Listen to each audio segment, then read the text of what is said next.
మీరు ఆ హాటకేశ్వరం దగ్గర మెట్లు బాగా కిందకి దిగి వస్తే పాలధారలు పంచధారలు అని పడుతుంటాయి.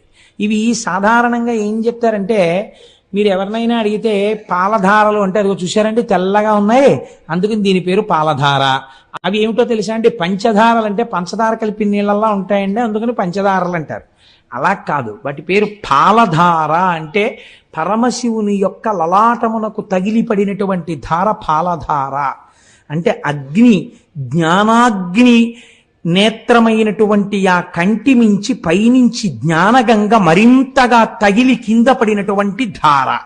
ఇది శివుడి యొక్క లలాటమును తగిలి వస్తున్న ధారాని మీరు లోపలికి పుచ్చుకుంటే ఉత్తర క్షణము మీరు గొప్ప ఫలితాన్ని పొందుతారు. ఎందుచేత ఇలా ఏర్పడింది? శివాలయంలో తీర్థం ఇవ్వరు కాబట్టి సాక్షాత్తు సాకార రూపుడైన శంకరుడు